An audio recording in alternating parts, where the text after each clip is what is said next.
want to help people out. I'm really more focused on you because you just did the thing that I did at 33 in a different world that's much more conducive to doing it better than I did it. Yeah, exactly. And I know the last episode we shared our personal stories on that. And because you're catching me as I'm in the process of it, it's amazing because you're not only helping me, but everybody else in my position. And talking about this episode, we kind of coined it the stuck pandemic. Right. That's so cool. Yeah. Which is like a universally shared feeling of being stuck. Did COVID reset that for them? Because then we talked about that. What'd you call it? Autopilot. Right? Universal autopilot. Yeah. When COVID hit, it sort of stopped that. So, yeah. And took away the sort of the carrot, There was the stick, and this carrot was like, you're having fun, like your 20s, you're partying, you're with your friends.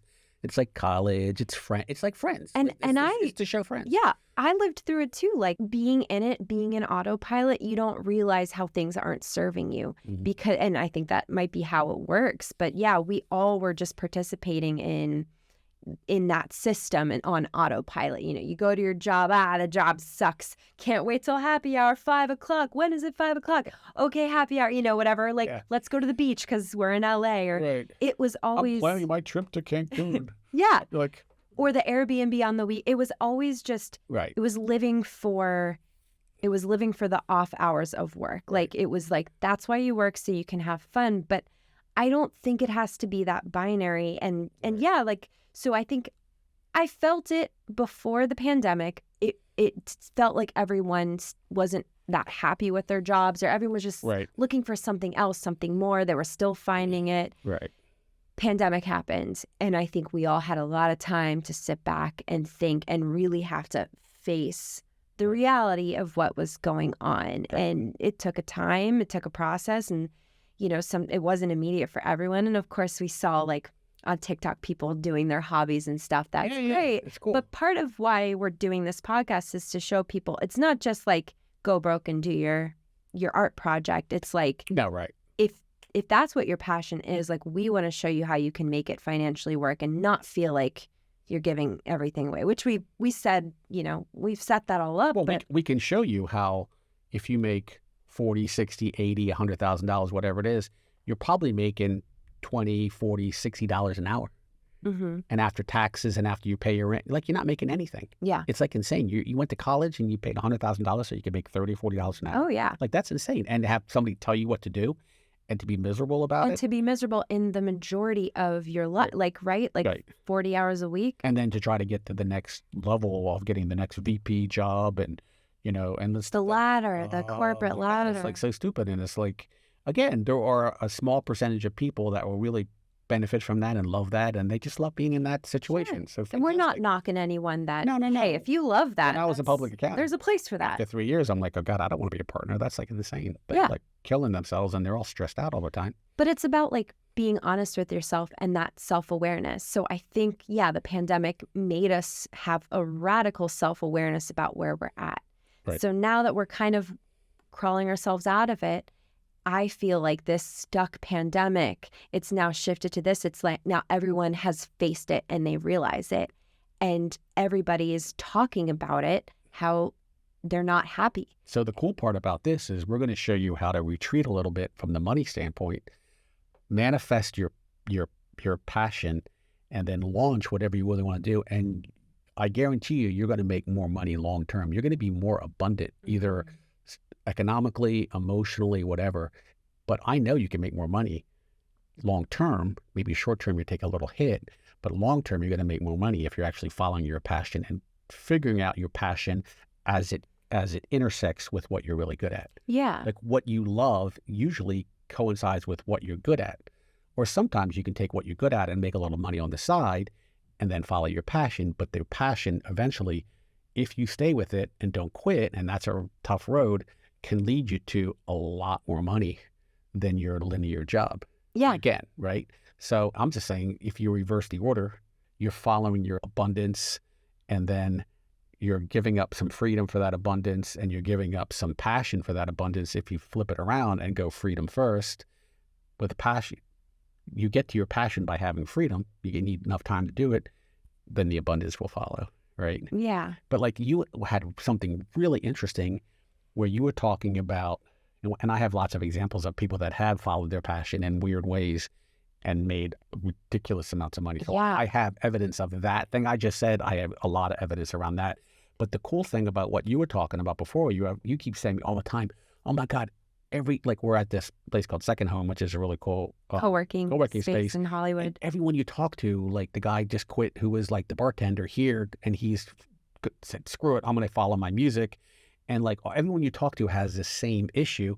And you had one friend that's in her 20s saying, oh my God, it's over. Like, what did she say? Like, yeah, I have. Well, yeah. And not just her, a couple of friends, that are a little bit younger, they feel like it's already too late.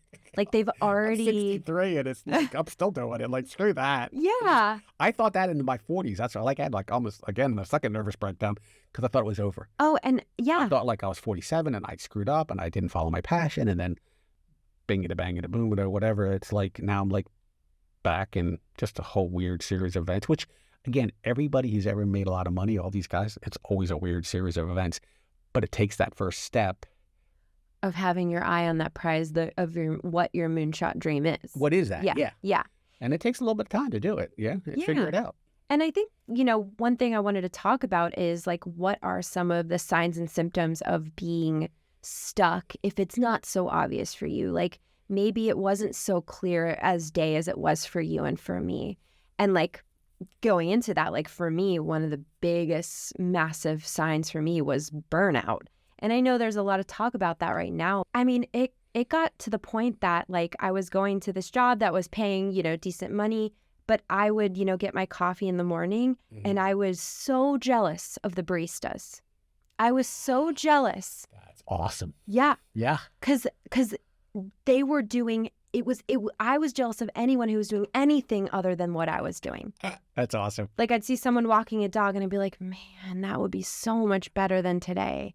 Because like at least I wouldn't have to go do this. Right. And like if you really sit with that, I mean, it will slap you in the face, but it's so easy to get into an autopilot of convincing yourself, of rationalizing why you got to stay in that pattern. Quarterly financials to do and the SEC reports and the blah, blah, blah reports. And I'm like, who's reading this shit?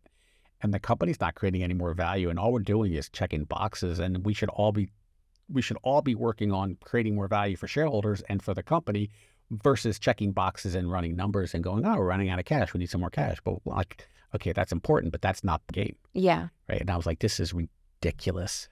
Just felt like you were playing someone else's game that wasn't helping anyone, and you were also miserable. I was so radical that everybody had, like, this was back when PCs first came out and this company was all mainframes. I bought a Mac because the Mac was the only one that you could actually do real Excel on because it had enough memory. And I started doing projections where I built a little model that I could project any outcome for the company.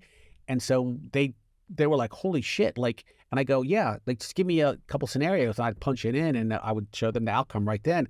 They go, okay, we're going to increase sales. I go, well, then you're going to run out of cash.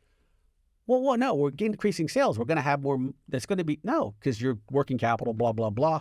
And they're like, oh my God, your system does that? I go, yeah. And I built a whole company around just forecasting, which people do that now pretty regularly.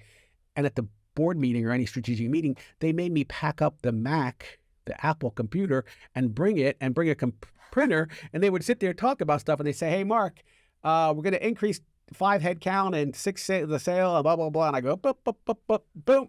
Yeah, it's this. And they're like, holy shit. It was like instantaneous. Whoa. Right. And they were like, whoa. So I built a whole company. I liked doing that. That was so much fun, right? Yeah. And it was like financial modeling. That was fun, right? That was super cool, right? You didn't wake up feeling miserable. Right. I like it had an outcome. Like you're going to change what you're doing based upon the numbers I just ran you versus a balance sheet of that what happened like 6 months ago that no one gives a shit about. So yeah, I feel like there's the obvious sign of literally being burnt out. And we know what that feels like. That's major. Unhappy. Yeah. You get into the college and you're excited about that. And then you get into grad school and you're excited about that. And then you go to your first job and you're excited. And then you get there and you're like, you go to your cubicle or you go to something, you go, is like, really? This is it? This is it? Yeah. This is it? And then every day when you come home, you're stuck in traffic and you're like, this is it? And then you're fighting with everybody else to get to where you're going. And that's why the COVID was cool because they they showed that people could actually be way more productive, At home, yeah. Elon Musk called his people back in, particularly to Tesla, because you got to build cars, right? So there is some of that where they have to go back in, and there's some benefit to going in and having, you do want to meet people. Yeah, the camaraderie or team. Right. Yeah. But again, it doesn't have to be in such strict parameters. It's the 80-20 rule. 80% of your job takes 20% of your time.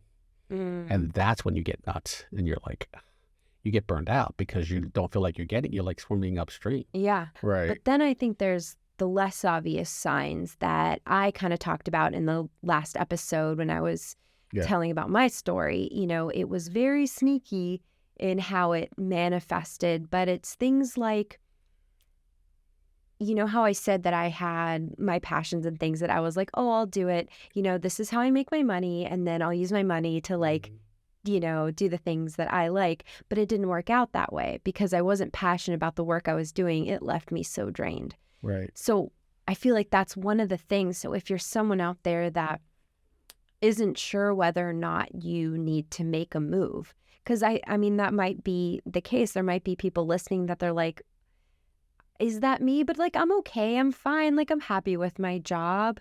But my challenge is to anybody listening is to really sit with it and listen to like that inner voice. Like, what are some of the sneakier signs that you might be stuck without even knowing it? Some examples might be like, feeling exhausted at the end of the day. Yes, you're going to be exhausted after having a day at work, but like, what does that exhaustion feel like? Is it, you know what I mean? Right. But I think so let's balance this out too, because you keep driving down that because that was personal to you, but not everybody has that. Yeah. Right. So like, I think that you and me, particularly you, and when your story is, you do 5 years into it, but you have a high capacity to take on the pain. Mm-hmm. Right. Yeah, I do have a high pain tolerance. Right. So you drove yourself to be physically ill or sick or unhappy or exhausted like a 60-year-old going through or 50-year-old going. And we want to make sure that that's not, our audience isn't just that. We don't want them to get that. Of course. We want them to figure that out before they get to there. And the thing that hit me wasn't that at all. I wasn't going through that kind of stuff because I was just basically unfulfilled and unhappy. I wasn't burned out. It was easy what I was doing. I was unfulfilled. I was like, is this it? Like, what the hell? And I thought, what do I love to do and how do I love to do it? And how can I combine the things I love to do in something new? Yeah. So I think that we need to talk about, and when you're stuck, you're going to be like you or me. We both had sort of some level of exhaustion and that, but the hopelessness or the thing that's important is, like your friend said, I feel like it's passed me by. That's because you're just focused on the fact that the avenues that you have available to you aren't leading you to your dream. And what you do, you have to make a new road. Like, the way you get unstuck is realize that there is something new that you have to create. You have to create your own pathway. You have to create your own road. You have to create your own world. Mm-hmm. If you're stuck in this world and the pathways aren't good for you and you're trying to fix the pathways or trying to figure out which path, it's not going to work. So how does somebody know if they are stuck? And what if they're not sure they're stuck? What are some ways they can come to that conclusion that they need to pivot in their life? I liked what the guy who was running the kitchen or bartender here said to you. That's a really good one. He was like, screw it. What am I doing? Yeah. Like, what am I doing? Yeah. I'll never get to, and what your friend said, the same thing. I'll never get to what I'm doing this way. Mm-hmm. When you suddenly realize that the trajectory that you're on is not to your moonshot, it's to somebody else's moonshot. Somebody else's moonshot is the financial services stuff we're talking about, or your parents' moonshot. It's somebody else's thing that you're doing. And you got to figure out your moonshot. And what that means is you have to step back and go, I want to create something that doesn't exist. Like if you're in music, I want to create music that doesn't exist. I want to figure out how to sell it a different way. Right. Like all of those guys, Uber, I want to do a taxi a different way. I want to do something a different way. And there's so many ways we've limited ourselves by the pathways that exist. It's crazy. Like the feeling is so different. The feeling of starting out in the field that I wasn't supposed to be into, that was a very different feeling than the way I feel now. This is hard and it's very dangerous. Yeah, but But you though love it. exactly. So I don't wake up feeling like, oh man, like, oh, I can't wait till the day's over. I wake up feeling excited about the possibilities. Right. Excited that I get. Too. Yeah, but it's not as scary as being miserable with no pathway out. Right. That was worse. Right.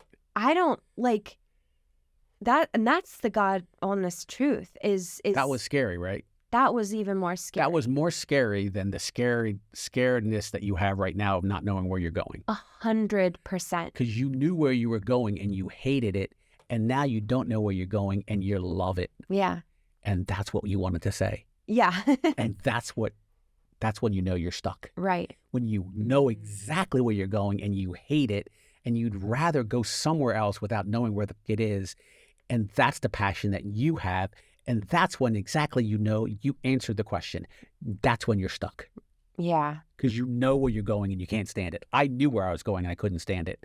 I knew what the next day was going to look like, and I did not want to know what the next day looked like. Right? Yeah. This is brilliant. This is perfect. This is you answered the question. Yeah. Yeah. Like, and it looks different for everybody. Like you said, there's a million different ways. But that's the universal. Yeah. Yeah. That thing where you know what the next day is going to look like. Everybody has a different version of that, but it's the same thing. The same thing that you disguise and that's what you were looking for. Yeah. One thing, which is a common thing, and you just gave it to us. Yeah. You're brilliant. Oh, well, thank you. So like the unbelievable thing is, you're stuck when you're more terrified about staying where you're going on the pathway you're going, and you know what's going to happen next, which should be less terrifying. Yeah, that should be comforting. That should be comforting, and that's more terrifying than actually saying, screw it, I'm going to go this other pathway, and not knowing and being so happy you're going down there, even though that should be more terrifying. Mm-hmm. And that's actually more enjoyable and more fun. Oh my gosh. I mean, the thought of it gave me complete peace. Yeah. And it's so strong. It's like it slapped me in the face. It was so powerful. So the next episode, we're going to roll into how you can do what you did and what I did, and how we could help you start to figure out, okay, how do you transition, quit, whatever you're going to do, transition into following that pathway and really creating your own world. This is about creating a new world that's your world that you create, which is basically, from all the spiritual, metaphysic, hermetic, anything, is your gift from God, or your gift from spirit is your ability to create a world that's yours within the world that exists. Having autonomy over your world. Freedom, yeah, abundance, and passion. That's the gift. Love it. We're out. Amazing. Well, I think that was an excellent episode. And to officially wrap it up. What's our wrap up? This has been Kristen Espinosa. Mark Modica. And this is MoonShooting Mission Control signing off. Signing off.